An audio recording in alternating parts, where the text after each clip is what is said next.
Yo la team, Sarkos. Bienvenue dans ce nouveau podcast ou dans cette vidéo. Je vais faire une vidéo pour vous parler du choix. Du choix sur le marché sexuel. Alors pourquoi je vous fais cette vidéo? Parce que, je regrette pas d'avoir été sélectif avec les filles. Bien que la plupart ne me considéraient pas en fait. Et c'est pas grave. Et en fait c'est pas si grave en fait. Parce que, pourquoi? Parce que la vérité, on s'en bat les couilles de ce que pensent les gens de nous, en fait. On en a rien à foutre, en fait. On en a rien à foutre que telle ou telle personne nous dit ce qu'on doit faire ou pas, parce que machin, bidule, pour essayer de lui plaire.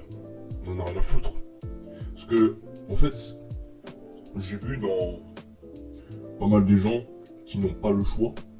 Et dans la vérité, t'as toujours le choix, en fait, mais qui ont l'illusion de ne pas avoir le choix. C'est que en fait, ces gens-là, ils vont changer leur personnalité pour plaire à une fille. Sauf que tu peux remuer ciel et terre. Ciel et terre pour essayer de lui plaire. Tu vas peut-être, je dis peut-être, la choper. Mais c'est une infime chance, en fait, de la choper. Pourquoi? Parce que si une fille ne t'aime pas pour qui tu es, tu peux rien faire. Tu peux essayer de montrer que t'as des sous, que t'es riche, ou alors si t'es un fils de bourge, tu lui montres que t'es un fils de bourge, que t'as des grosses voitures, que t'es intelligent, que t'es cultivé, que t'es musclé, etc., etc. Si sa personnalité intrinsèque, quand je dis intrinsèque, intérieure, n'est pas attirée pour qui tu es, le toi physiquement, et le toi moralement, donc le toi interne, donc c'est-à-dire ton âme quoi. Si une meuf n'aime pas ton âme, tu peux faire ce que tu veux, tu ne la choperas pas. Ou alors quand tu la choperas, tu te feras utiliser. Comme un mec d'attention. Donc en gros, t'es une option dans ce cas-là. En gros, c'est simple, elle va t'utiliser pour de l'attention, pour des ressources, ou alors pour satisfaire son ego, pour déferler quelque chose sur toi pour s'apaiser, entre guillemets. En gros, c'est-à-dire être son psychologue, quoi. En gros, pour faire court, une utilité. Et c'est ce qu'on veut à tout prix éviter, en fait. Le problème, c'est que peu de gens dans la société arrivent à baiser. Ils n'arrivent pas à baiser. La majorité des mecs ne baissent pas. Ils vont dire, mais non, c'est pas vrai, il y a plein de mecs en couple, machin. Ouais, oui, c'est vrai, tu sors, il suffit juste de sortir au supermarché, dans un centre commercial, ça, certes, tu vas en voir des pléthores de couples. Mais tu sais pas ce qui se passe derrière. Tu sais pas. Quand je regarde les couples, et le mien, parce que oui, je suis actuellement en couple, et je vais vous dire qu'est-ce qui s'est passé avant de sortir avec elle. En fait, quand je vois les gens en couple, et que je compare à mon couple, je me dis, mais en fait, le couple que j'idéalisais en les regardant avant quand j'étais célibataire, et en plus de cela en misère sexuelle, je pensais que c'était extraordinaire en fait. Je pensais que c'était un truc de malade. Et en fin de compte, c'est banal quoi, c'est pas si fou que ça, tu vois. Alors c'est bien, tu vois, de sortir avec ta partenaire, tu vois. Moi je prends du plaisir à sortir avec ma copine, elle aussi elle adore ça, moi j'adore ça. Il y a un bon échange, de bonne énergie. Et ça c'est cool, tu vois, moi je passe les meilleurs moments, tu vois. Et justement, j'ai comparé mon couple à celui des autres, et en termes de qualité, mon couple est nettement beaucoup mieux que celui des autres. Hein, les autres, quand il se fait, par exemple, je sais pas moi, le bisou, c'est un smack, et ça dure pas plus de 3 secondes, tu vois. Alors que, moi, tu vois, ça peut durer nettement plus longtemps, et en plus sexué, tu vois. Je dis pas ça pour dire, ouais, moi, je suis mieux que vous, non, pas du tout. Mais c'est pour vous dire, en fait, que les gars qui idéalisent le couple, ne vous comparez pas, en fait, aux gens qui sont en couple alors que vous êtes célibataire, ça sert à rien. Ça sert à rien. Parce que quand je vois les autres couples, niveau quand je les écoute parler, je les entends parler, c'est pas si fou que ça en fait. Alors il y a des couples qui sont super assimilés, super bien ancrés comme le mien, comme ma relation avec ma meuf, tu vois. Mais la majorité des couples c'est plus du par défaut quoi. Quand je dis du par défaut, c'est des partenaires qui se voient pour une option. Soit parce que le mec il veut multiplier ses conquêtes et que voilà la meuf elle est passable entre guillemets. Et dès qu'il peut choper mieux, eh ben, il va choper mieux. Mais les chances sont faibles. Pourquoi? Parce qu'il n'a pas de game, donc il va se contenter de sa petite copine qui est une 6 sur 10. Mais ça va pas être fou. Ça va pas être fou, il n'y aura pas de feeling extra sexuel. Il n'y aura pas de grosses tensions sexuelles, tu vois. Et c'est des types de couples où, genre par message, je fais exprès de pas te répondre pendant une demi-heure pour te montrer à quel point je suis occupé, alors que pas du tout. Moi, je regarde des vidéos sur YouTube où je glande sur les réseaux, tu vois. Des trucs comme ça, en fait. Que ce soit du point de vue de la meuf ou du point de vue du mec. Pour espérer susciter une augmentation de l'intérêt, sauf que si tu fais ça une à deux, trois fois, bon, c'est pas très grave, tu vois, ça va augmenter l'intérêt, justement. Mais si tu fais ça tout le temps, tout le temps, tout le temps, à un moment donné, ça va gaver l'un ou l'autre, et il y en a un des deux qui va se barrer. Soit l'homme, soit la femme, bien évidemment. Et pourquoi, en fait, quel est le rapport avec ce que je vous dis? Quel est le rapport avec le thème de la vidéo où je vous dis pourquoi il faut être très sélectif? En fait, je vous explique. Moi, pour vous raconter mon histoire, j'ai dû être très sélectif avant d'être en couple. Pas dans le sens où j'ai un harem, ou en aucun cas j'avais d'harem, hein, j'avais quasi pas d'abondance, mais quand je commençais à avoir un petit peu d'abondance, que ce soit au niveau des réseaux sociaux, eh ben j'ai commencé à être habitué à l'attention féminine. Parce que je commençais à avoir beaucoup d'attention féminine. Donc, je suis devenu un peu plus exigeant. Et moi qui avais beaucoup plus accès à l'attention féminine qu'auparavant, parce qu'auparavant j'en avais quasi pas de l'attention féminine, donc du coup je n'avais pas de standard, ou mes standards étaient vraiment très bas, et du coup je prenais la première venue, sauf que la personne ne le ressentait, et du coup ok d'accord, le mec il est en chien, alors que pas du tout, tu vois, juste tu vois des trucs comme ça, tu vois. Ouais, ou alors le mec, ouais d'accord, il baisse pas, donc pourquoi moi je choisirais ce mec, alors que ce mec il baisse pas. Bref, c'est des trucs comme ça en fait. Mais quand j'ai commencé à avoir de l'attention féminine, que j'ai commencé à avoir 1000 abonnés sur Instagram, sur mon compte privé bien évidemment, les filles ont commencé à porter plus d'attention vers moi, puisque 1000 abonnés, pour elles c'est bien, tu vois, elles qui ont des comptes à 200, 300, 400 abonnés, elles se disent ah putain ce mec il est apprécié. Et en plus c'est quoi, parce que les filles elles sont curieuses, elles regardent tes abonnés, et si elles remarquent que tu as beaucoup d'attention féminine, elles vont penser que tu es quelqu'un dans l'abondance en fait. Donc qui est quelqu'un qui baise par essence. Alors pas du tout, tu vois. Pas forcément. Et du coup, j'ai commencé à avoir des DM à répétition. Donc là, et c'est à partir de là où j'ai commencé à être sélectif. Donc je suis tombé dans des genjutsu. Je vous ai raconté dans une précédente vidéo. Dans une des précédentes vidéos. Et en fait, j'en avais marre en fait. J'en avais marre de tomber dans des genjutsu. Ça me cassait les couilles que je tombais que sur des filles qui me DM, pas pour me voir, pas pour placer un date, pas pour placer un rendez-vous, puis c'était des filles qui me plaisaient physiquement. Non, c'était des filles pour de l'attention en fait. Et quand j'ai commencé à dire, en fait, stop, en fait, nique ta mère, j'ai commencé à mettre des barrières. Et des barrières de plus en plus solides. Donc du coup, à chaque fois qu'une meuf voulait me parler, je dis, qu'est-ce que tu veux? Qu'est-ce que tu veux? Si tu veux de l'attention, casse-toi. Et dans le lot, il y avait une meuf que j'ai DM, qui est maintenant ma copine, qui, au début, tu vois, bon, il y avait pas mal de quiproquos, elle était froide, et elle aussi, elle m'a avoué, quand j'ai été chez elle, elle m'a avoué qu'au début, bon, elle était pas tentée, tu vois, elle me trouvait juste beau, mais sans plus, tu vois, pas des trucs de fou, tu vois. Et au fur et à mesure, elle a commencé à repérer certaines de mes affinités par rapport à mon contenu que je mettais sur mon compte Instagram, et par rapport aux messages. Donc elle commençait à me texter de plus en plus, de plus en plus, de plus en plus. Et je disais, bon, on va pas tourner autour du pot, mais qu'est-ce que tu veux en fait? Si tu veux que de l'attention, casse-toi. Parce que je commençais à en avoir marre de la texter, tu vois. Et en plus, c'était une fille qui te répondait pendant je sais pas combien d'heures. Et je pensais qu'elle jouait en fait. Alors que pas du tout en fait, parce que maintenant j'ai vu comment elle est. Et en fait, elle avait pas de wifi en fait, elle avait un problème de connexion donc. Et elle a vu que voilà, j'étais quelqu'un d'assez répilé, qui avait eu quand même assez d'expérience. Et elle a essayé de me faire des appels de phare, de plus en plus intensifs. Parce que, voilà, j'ai montré qu'à tout moment je pouvais me barrer, et que si t'étais comme les autres filles qui essayaient de jouer avec moi, quoi, qui essayaient de me prendre pour un con, ou me voir pour une utilité, t'allais passer entre les filets de je te next, tu vois. Et du coup, cette fille-là, elle s'est prouvée. Je lui ai montré que voilà, pour m'avoir, c'était pas autant facile. Alors bien sûr, je me suis pas joué alpha plus giga shad, non. En fait, je la testais en fait, avant que ça devienne ma copine. Je la testais pour voir si elle me prenait pour un con. Et j'ai commencé à constater qu'en fin de compte, ce qu'elle faisait, c'était sincère. Donc du coup vient le premier rendez-vous, il y a un super feeling. Le deuxième, je l'embrasse. Le troisième, bon bah voilà, on va au cinéma ensemble, on a fait que ça, s'embrasser. Des câlins à répétition. Le quatrième date, bon je l'invite chez moi, on passe une bonne après-midi ensemble. Et le cinquième fois où on s'est vu, bah j'ai dormi chez elle quoi. Voilà, j'ai dormi chez elle, à côté d'elle, et voilà.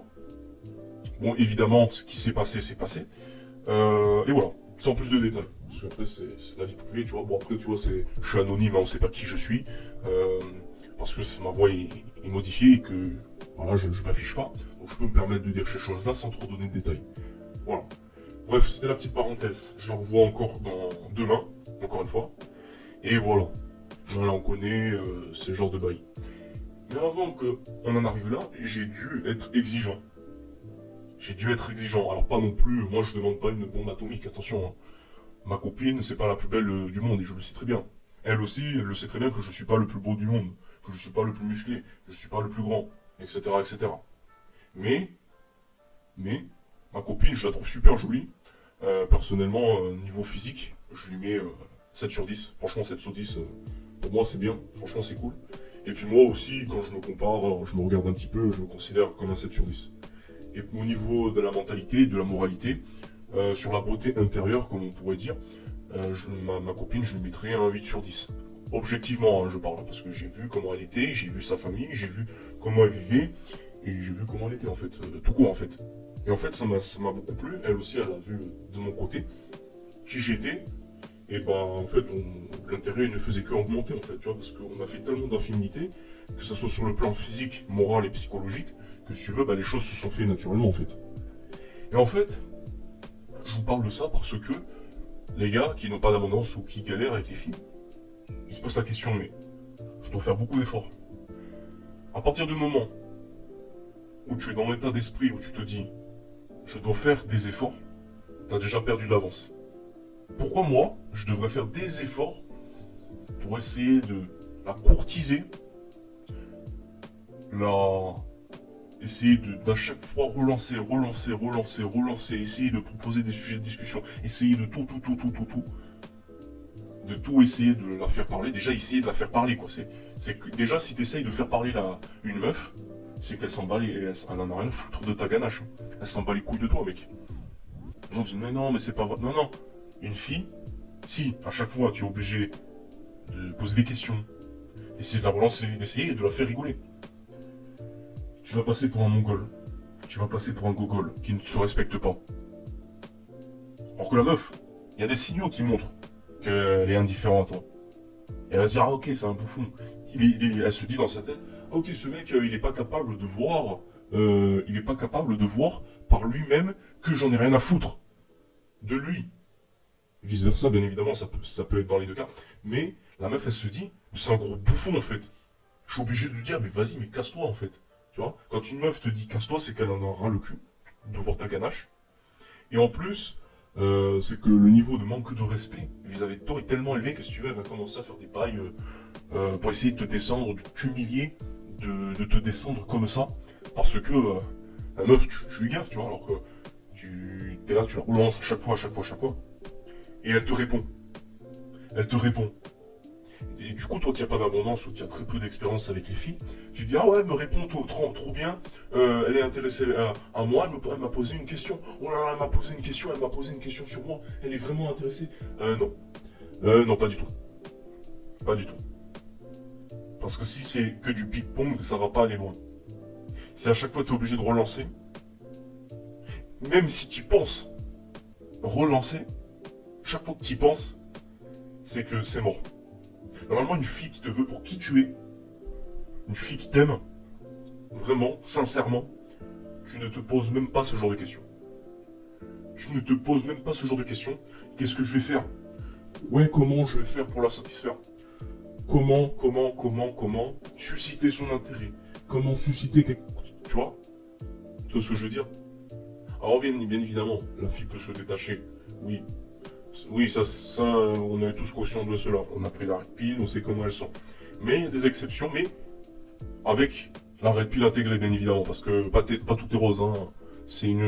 La vie, c'est pas tout noir ni tout blanc, en fait. C'est un dégradé de gris en fait, tu vois, c'est un dégradé de gris. Donc si tu veux, dans la jauge, plus c'est clair, mieux c'est. Plus c'est foncé, plus le gris foncé, moins ça va. On connaît, tu vois. Donc en fait, vous devez déjà, la règle numéro un, pour être sélectif avec les filles, écarter dans un premier temps toutes les filles qui ne te donnent pas d'attention, qui ne te donnent pas d'importance, donc qui ne te choisit pas en premier, et donc qui s'en fout de toi. Les filles qui s'en foutent de toi, alors il y en aura peut-être beaucoup trop, certes, mais tu vas, si tu as ce standard-là, qui est pourquoi je devrais avoir un intérêt élevé avec des filles qui ont un niveau d'intérêt inférieur ou un niveau d'intérêt trop bas. Pourquoi? Là, tu perds ton temps en fait. Tu perds ton temps et en plus, tu vas lui courir derrière. Donc, tu vas dépenser de l'énergie. Donc, après, la meuf, si elle a envie, si elle est gentille, que voilà, elle se respecte et que tu respectes, elle va dire non, non, tu me plais pas, au revoir, bonne continuation, bonne chance pour la prochaine. Une fille, normalement, si elle te veut pas et qu'elle est polie, elle te dira ça. Maintenant, si c'est une fille moderne, fille moderne, voilà, c'est banalisé aujourd'hui, si c'est une fille qui fait partie de la majorité, donc les 90% qui sont des putes, elle va te faire croire qu'elle est intéressée, mais elle va jouer au chaud et froid, donc ça veut dire qu'elle n'est pas intéressée, et en plus elle va t'utiliser pour de l'attention quand ça va pas. Voilà. Quand elle va pas bien, elle va aller vers toi. Et dès qu'elle va bien, elle se casse. Voilà. Deuxième standard qu'il faut que vous ayez, une fille qui te voit pour une utilité. Donc, comme je viens de citer, c'est très lié dans ce que je viens de dire au point précédent. Une fille que tu sois son psychologue, la main d'œuvre, taxi, financier, etc., etc. Et qui ne donnerait en retour, attention, qui donnera des petits mots gentils, c'est tout. Tu vois, des petits trucs, une petite disquette pour te faire fermer ta gueule quand tu commences à t'énerver. Non, non, mais t'inquiète, non, non, t'inquiète, je suis intéressé par toi, tu me plais, tu m'excites, machin. Alors qu'en fait, c'est juste une disquette. C'est pour ça qu'il faut que vous les testez avant d'être, enfin, pour être sélectif, tu dois la tester. Moi, ma copine, quand elle commençait à me dire je t'aime, tu m'excites, t'es trop beau, etc., etc., j'ai essayé de décoder ce qu'elle disait. J'ai essayé de voir s'il y avait de la cohérence par rapport à son comportement, par rapport à ce qu'elle disait. Et il y a une cohérence. C'est pourquoi, bah, je suis resté avec ma copine. Je compte envisager un couple sérieux, tu vois, alors que, tu vois, à la base, j'en envisageais même pas, tu vois, de base, je voulais juste baiser, tu vois, donc j'ai eu les deux, tu vois, j'ai eu les deux. Je suis content, tu vois. Enfin, voilà, sur ça, tu vois, j'ai pas à plaindre. Mais avant de faire ça, avant que ça s'est passé, j'ai dû être obligé de mettre. Est-ce que tu me prends pour un con? Est-ce que tu dis. Je me suis dit, mais est-ce que ce qu'elle me dit, c'est vrai? Est-ce que c'est une disquette pour te faire fermer ta gueule? Et continuer à prendre le dessus sur toi en essayant de te contrôler. Moi, j'ai fait des tests. Moi, j'ai dit, fait ouais, ok. En mode bas les couilles, fait non, tu t'en bats les couilles. Et elle a vu que. Je dis, bah, fais tes preuves pour savoir si tu me prends pour un con. Elle a fait ses preuves sans que j'ai à lui demander quoi que ce soit, sans que j'ai à lui rappeler, sans que j'insiste. Ça s'est fait tout seul naturellement. Et effectivement, son comportement est cohérent avec ce qu'elle dit. Donc, ces filles-là, si elle est comme ça, garde-la. Voilà. Si tu tombes sur des filles comme ça, garde-la. Maintenant, les filles qui sont incohérentes, donc qui mentent, qui te mettent des disquettes, qui te fait croire des trucs pour te mettre dans un genjutsu, que son comportement l'a trahi ou quoi, poubelle directe. Même si, mais non, je m'excuse, machin. Il n'y a pas de je m'excuse. C'est dégage, ça dégage, définitivement. Il n'y a pas de négociation possible. À partir du moment où la meuf te ment une fois, elle te mentira pour tout et n'importe quoi. Pour tout et n'importe quoi. Du style, quand elle te trompe, ah non, c'est juste un pote. C'est juste un pote, alors qu'elle s'est fait t'effourailler la veille, en fait. Avant de te faire le bisou, entre guillemets. Voilà. C'est réel, hein. C'est réel, hein. Je rigole pas. J'ai des potes, ils ont mangé cher à cause de ces filles-là, tu vois. Tu vois ce que je veux dire? Enfin bref. Troisième point ou quatrième, je sais plus, troisième point, je pense.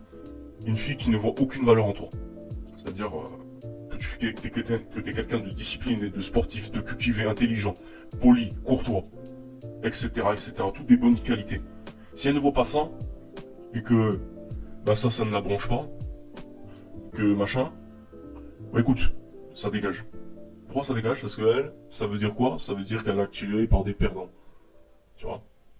Tirés par des mecs riches ou des mecs clochards qui les traitent comme de la merde, etc., etc. Quatrième point, du coup, elle est attirée par des mecs, ou ses relations précédentes, elle était attirée par des mecs qui les traitaient comme de la merde. Voilà. Donc tu vas entendre souvent parler de son ex à répétition. À répétition. Attention, ta copine peut te parler de son ex, mais vite fait. Tu vois. Si tu vois que quand elle va te parler de son ex, elle est très gênée, c'est pas de toi qu'elle est gênée, c'est de son ex, tu vois, elle se dit, bon, là, lui, c'est une merde. Voilà. Moi, lui, j'en veux pas, des mecs comme ça, j'en veux pas. J'attends mieux. Et ça veut dire quoi? Ça veut dire, tu n'es pas comme lui, tu es meilleur. Tu es meilleur. Tu es ma meilleure option. Je te veux. Ça veut dire ça. Les gens disent, mais non, mais c'est pas vrai, c'est des films. Il faut apprendre à décoder certains messages de certaines meufs. Parce que ça va vous sauver. Ça va vous déjà obtenir des opportunités nettement mieux avec des filles de qualité. Et ça va vous permettre de vous sauver des relations toxiques. En décodant ce genre des messages. Alors, pas le message que je viens de vous dire, ça c'est un exemple parmi tant d'autres. Qui permet de confirmer le fait que ma copine me veut. Voilà. Mais il y a d'autres messages qu'il faudra coder en profondeur. Parce que les filles sont souvent indirectes. Et ça va vous permettre de vous sauver. Voilà. Donc si c'est une fille qui a de mauvaises intentions, qu'elle va dire un truc, une fuite, parce que les filles, elles savent pas tout cacher. Elles sont pas non plus. Elles savent bien manipuler, elles savent bien cacher les choses, mais à un moment donné, il y aura des fuites. Et quand tu seras capable de repérer ces fuites, si la fille est mal intentionnée, bah ça va tout sauver direct. Tu vas te casser, tu vas faire un rebond. Tu vas faire une rotation de 180 degrés, direction le sens opposé de la meuf, et tu vas te barrer. Et tu seras tranquille. Tu auras une tranquillité d'esprit. Ensuite, les meufs pas cultivées, ça tu vas vite te faire chier, parce qu'à chaque fois tu vas les relancer, même si, voilà, elle est intéressée soi-disant, mais ça va vite tourner au vinaigre et tôt ou tard vous allez vous ennuyer, que ce soit surtout au niveau de la meuf, et elle va se barrer, elle va te tromper, etc. etc.